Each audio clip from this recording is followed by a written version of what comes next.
1998년 대기오염 필터나 만들던 이름 없는 중소기업 하나가 미친 선택을 합니다. 당시 일본이 100% 장악하고 있던 배터리 양극재 시장, 그것도 가장 어렵다는 하이니켈 기술에 회사 운명을 걸어버린 거죠.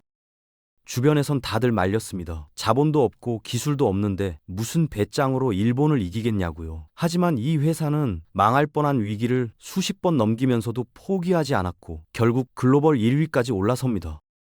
그런데 최근 리튬 가격 폭락과 중국의 저가 공세로 코스닥 공매도 1위라는 불명예를 안게 됐죠. 지금부터 에코프로의 처절했던 생존기를 들려드리겠습니다. 에코프로가 선택한 건 업계에서 가장 험난한 길이었습니다. 바로 하이니켈 NCM 기술이죠. 이게 왜 어려운지 아십니까? 니켈 함량을 높이면 배터리 용량은 늘어나지만 열폭주 위험이 급증하거든요. 안전성과 수율을 동시에 잡아야 하는데 당시 이 기술은 일본 기업들조차 조심스럽게 접근하던 영역이었습니다. 그런데 자본도 브랜드도 없던 에코프로는 우회로를 택하지 않았어요. 어차피 늦게 시작했으니 전공법으로 가자며 가장 어려운 하이니켈에 올인한 겁니다. 결과는 초반 5년간 파산 위기를 수차례 겪었죠. 공장 가동이 멈출 뻔한 적도 여러 번이었고요. 직원들 월급조차 제때 못 주던 시절이 있었습니다. 하지만 경영진은 독자 기술 확보란 목표를 절대 놓지 않았어요. 남들이 보기엔 무모한 고집이었지만 바로 이 고집이 훗날 에코프로를 세계 2위로 만드는 씨앗이 됩니다. 쉬운 길을 버리고 어려운 길을 택한 이 선택이 결국 일본 기업들도 넘지 못한 기술 장벽을 만들어낸 거죠. 망하기 직전이던 에코프로에게 극적인 전환점이 찾아옵니다. 2016년 제1모직, 지금의 삼성 SDI가 자사 양극재 사업부를 에코프로에 넘긴 겁니다. 대기업 입장에선 수익성이 안 나오는 사업을 정리한 거였지만 에코프로에겐 천금 같은 기회였죠. 단숨에 대기업의 기술과 생산 설비를 흡수하면서 체급 자체가 달라진 겁니다. 그리고 바로 그해 에코프로 BM을 물적 분할하며 배터리 양극재 전문 기업으로 정체성을 완전히 재편했어요. 이제 우리는 환경 소재 회사가 아니라 배터리 회사다라고 선언한 거죠. 여기서 중요한 건 선택과 집중입니다. 여러 사업에 손대지 않고 오직 하이니켈 양극재 하나에만 모든 역량을 쏟아부은 거예요. 이 전략이 통하기 시작합니다. 글로벌 배터리 업체들이 에코프로의 기술력에 주목하기 시작한 거죠. 과거엔 우리 제품 좀 써주세요라고 사정하던 회사가 이제는 우리 기술이 필요하면 연락하세요 라고 말할 수 있는 위치까지 올라선 겁니다. 초라했던 중소기업이 드디어 글로벌 무대의 레이더망에 포착되기 시작한 순간이었습니다. 에코프로는 여기서 멈추지 않았습니다. 단순히 양극재만 파는 회사로 남지 않겠다고 선언한 거죠. 2020년대 초반 포항 영일만 일대에 거대한 그림을 그리기 시작합니다. 바로 에코배터리 포항 캠퍼스라는 이름의 수직 계열화 프로젝트였어요. 원료 채굴부터 전구체 생산, 양극재 제조, 심지어 폐배터리 재활용까지 전 과정을 한 곳에서 처리하는 클로즈 루프 시스템을 구축한 겁니다. 이게 얼마나 대담한 발상인지 아십니까? 전 세계 어디에도 이런 수직 계열화를 완성한 양극재 기업은 없었거든요. 보통은 원료는 광산 회사에서 사오고 전구체는 화학 업체에서 받아오는 게 업계 관행이었죠. 그런데 에코프로는 우리가 직접 다 하겠다고 나선 겁니다. 남들이 유행 따라 이것저것 손댈 때 에코프로는 하이니켈이라는 한 우물만 팠고 그 우물을 가장 깊게 파기 위해 생태계 전체를 장악하려 한 거예요. 무모해 보였던 이 도전은 곧 현실이 됩니다. 막막함 속에서 버텨온 시간들이 고유의 기술력으로 결실을 맺기 시작했고 에코프로는 어느새 시장의 중심에 서게 됩니다. 2020년대 들어 에코프로의 위상이 완전히 바뀝니다. 과거엔 거래처를 찾아다니며 우리 제품 좀 써달라고 사정하던 이 일의 입장이었죠. 그런데 이제는 삼성 SDI, SK온, LG 에너지 솔루션 같은 국내 대형 배터리 제조사들이 먼저 찾아오는 핵심 파트너가 된 겁니다. 해외에서도 러브콜이 쏟아졌어요. 기술력 하나로 글로벌 거인들과 대등한 협력 관계를 맺게 된 거죠. 그리고 결정타가 터집니다. 테슬라를 필두로 전기차 시장이 폭발적으로 성장하기 시작한 겁니다. 전기차 한 대당 수백 킬로그램의 양극재가 필요한데 그 중에서도 주행거리를 늘려주는 하이니켈 양극재 수요가 기하급수적으로 치솟았어요. 에코프로의 매출은 말 그대로 엘리베이터처럼 수직 상승했습니다. 2019년 1조 원이던 매출이 2022년엔 5조 원을 넘어섰죠. 그리고 마침내 세계 1위 달성. 일본이 수십 년간 지배하던 하이니켈 양극재 시장에서 한국의 후발주자가 점유율 1위를 차지한 겁니다. 과거 누가 상상이나 했겠습니까? 필터 만들던 중소기업이 글로벌 배터리 시장의 정점에 서게 될 줄은요. 1위 자리를 지키기 위해 에코프로는 압도적인 생산 능력 확보에 나섭니다. 포항 영일만 산업단지에 약 49제곱미터, 축구장 70개 크기의 세계 최대 양극재 생산 클러스터를 구축한 거죠. 과거 좁은 공장에서 쪼들리며 실험하던 모습과는 차원이 다른 규모였습니다. 그리고 기술적으로도 한계를 돌파합니다. 2021년 세계 최초로 니켈 함량 80% 이상인 NCM81 양극재를 상용화하는 데 성공한 겁니다. 니켈을 80%까지 올리면 에너지 밀도는 극대화되지만 안전성 확보가 악마처럼 어렵거든요. 그런데 에코프로는 이걸 해냈어요. 여기서 멈추지 않고 구반구반 9 시리즈라 불리는 니켈 90% 이상 제품까지 양산에 성공하며 경쟁사들이 도저히 따라올 수 없는 기술 장벽을 쌓았습니다.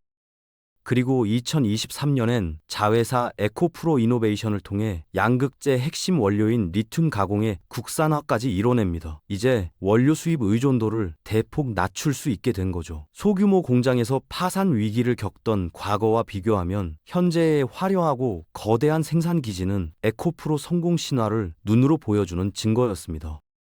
에코프로의 진짜 무기는 따로 있었습니다. 바로 완벽한 밸류체인 장악이죠. 2022년 에코프로 CNG를 설립해 폐 배터리에서 리튬, 니켈, 코발트 같은 희귀 금속을 추출하는 리사이클링 기술을 내재화한 겁니다. 버려진 배터리가 다시 원료로 돌아오는 자원 순환 구조를 완성한 거예요. 그리고 양극재 품질을 좌우하는 전구체 생산 능력도 국내 최대 수준으로 끌어올렸습니다. 자회사 에코프로 머티리얼즈를 통해 핵심 고리를 완전히 장악한 거죠. 여기에 삼성 SDI와 합작법인 에코프로 EM까지 설립하며 고객 맞춤형 전용 생산 라인을 확보했어요. 기술적으로도 독보적인 영역을 개척합니다. 소성 공정 중 산소 농도를 0.01% 단위로 정밀 제어하는 기술, 화재 안전성을 획기적으로 높이는 단결정 양극재 기술까지 확보한 겁니다. 그리고 글로벌 공급망도 완성했어요. 인도네시아 니켈 광산 지분을 확보해 원자재 수급을 안정화했고 헝가리의 유럽 생산 거점을 준공하며 현지 시장 공략 준비를 마쳤습니다. 이제 에코프로는 단순히 양극재를 만드는 회사가 아니라 배터리 생태계 전체를 통제하는 기업이 된 겁니다. 2022년부터 2023년 초반 에코프로는 역대급 실적을 쏟아냅니다. 리튬 가격이 급등하던 시기에 미리 확보해둔 재고와 판가 연동 시스템이 완벽하게 맞물린 거죠. 분기마다 사상 최대 실적을 갈아치우며 시장을 놀라게 했어요. 2023년 상반기엔 국내 최초로 양극재 수출액 1조 원을 돌파하며 대한민국 핵심 수출 품목으로 부상합니다. 그리고 에코프로만의 독보적인 강점이 숫자로 증명됐습니다. 이 차전지 기업 중 유일하게 원료, 전구체, 양극재, 재활용으로 이어지는 턴키 서비스를 완성한 거예요. 경쟁사들은 밸류체인 일부만 보유한 반면 에코프로는 생태계 전체를 지배했죠. 주식시장도 열광했습니다. 개인 투자자들의 전폭적인 지지를 받으며 코스닥 시가총액 1위 자리를 굳건히 지켰어요. 한때 시총 30조 원을 돌파하며 코스닥의 절대 강자로 군림했습니다. 진정한 1위는 단순히 제품을 많이 파는 기업이 아니라 생태계 전체를 통제하는 기업이라는 걸 에코프로가 숫자로 증명해 보인 겁니다. 그런데 이 화려한 성장 뒤에 아무도 예상 못한 거대한 위기가 서서히 다가오고 있었습니다. 2023년 하반기 에코프로를 강타한 건 리튬 쇼크였습니다. 리튬 가격이 고공행진하던 시절 에코프로는 미래 수요를 대비해 원료를 대량으로 확보해뒀죠. 그런데 갑자기 리튬 가격이 폭락하기 시작한 겁니다. 톤당 8만 달러까지 치솟았던 가격이 하나만 달러 아래로 곤두박질 쳤어요. 문제는 비싸게 사들인 원료가 창고에 가득 쌓여 있다는 거였습니다.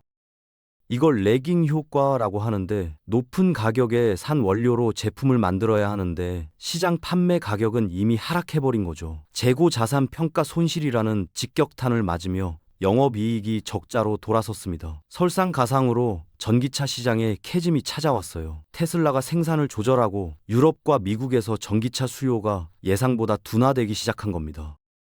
출하량 조절이 불가피해졌죠. 그리고 중국 기업들이 LFP 배터리를 앞세워 저가 물량 공세를 퍼붓기 시작합니다. 하이니켈은 비싸고 위험하다, LFP면 충분하다는 논리로 삼원계 배터리 위기론을 확산시켰어요. 에코프로의 잘못이 아니었습니다. 하지만 거대한 시장 변동이라는 파도 앞에서 속수무책으로 휩쓸리고 있었죠.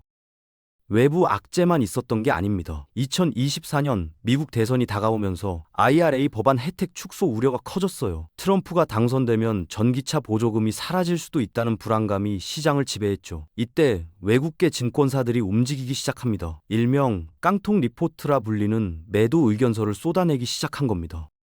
목표 주가를 10만 원대에서 5만 원, 심지어 3만 원대까지 낮추며 공포를 조장했어요. 그리고 공매도 세력이 본격적으로 달려들었습니다. 에코프로는 코스닥 공매도 잔고 1위라는 불명예를 안게 됐죠. 1조 원이 넘는 공매도 잔고가 쌓이며 기업 펀더멘털과는 무관하게 집중 타겟이 된 겁니다. 오너 리스크 이슈까지 터졌어요. 경영진 관련 논란이 불거지며 기업 이미지에 타격을 입었고, 전기차 화재 보도가 나올 때마다 억울하게도 배터리 업계 전체가 책임론에 시달렸습니다. 고금리 환경 속에서 자금 조달 비용은 치솟았고 언론은 부정적 프레임을 계속 씌웠죠. 주가는 고점 대비 80% 가까이 폭락했습니다. 하지만 에코프로는 이 모든 악재 속에서도 기술과 설비라는 본질만은 절대 놓지 않았습니다. 조용히 다음을 준비하고 있었던 거죠. 2024년 하반기부터 부활의 신호탄이 터지기 시작합니다. 헝가리 공장에서 시제품 출하에 성공하고 고객사 품질 인증을 통과한 겁니다. 유럽 시장에서의 본격적인 매출 발생이 눈앞에 다가온 거죠. 그리고 폭락했던 리튬 가격이 드디어 바닥을 찍고 반등 조짐을 보이기 시작했어요. 레깅 효과로 고통받던 구조가 이제는 역으로 작동할 수 있게 된 겁니다. 싼 가격에 확보한 원료로 제품을 만들면 수익성이 개선되는 거죠. 에코프로는 가격 경쟁력까지 확보했습니다. 인도네시아 니켈 프로젝트가 안착되며 원가를 대폭 낮출 수 있게 됐고, 중국산 전구체를 대체할 공급망도 구축했어요. 이제 중국 기업들의 저가 공세에도 맞설 수 있는 가격 파괴 전략이 가능해진 겁니다. 새로운 수요처도 열렸습니다. AI 데이터 센터가 폭발적으로 증가하면서 ESS 수요가 급증하기 시작한 거예요. 전기차뿐 아니라 에너지 저장 장치 시장이라는 새로운 기회가 생긴 겁니다. 그리고 코스피 이전 상장과 액면 분할을 추진하며 수급 환경 개선에도 나섰죠. 차세대 전고체 배터리 소재 개발, 유럽 폐배터리 규제 대응까지 착착 준비하며 에코프로는 단순한 회복을 넘어 제2의 도약을 시작했습니다. 에코프로는 이미 모든 준비를 마쳤습니다. 원료 확보, 유럽 공장 가동, 가격 경쟁력, 신규 시장 진출, 차세대 기술까지 다 갖춰놓은 거죠. 주가는 흔들릴 수 있고 뉴스는 과장될 수 있습니다. 하지만 이미 구축된 설비와 축적된 기술 노하우는 절대 사라지지 않아요. 한때 대기오염 필터나 만들던 초라한 중소기업이 지금은 세계를 무대로 경쟁하고 있습니다. 대한민국 2차 전지의 역사는 에코프로의 전과 후로 나뉜다고 해도 과언이 아니죠. 결국 기업의 가치는 숫자로 증명될 겁니다. 시련을 견뎌낸 심장은 여전히 뜨겁게 뛰고 있습니다.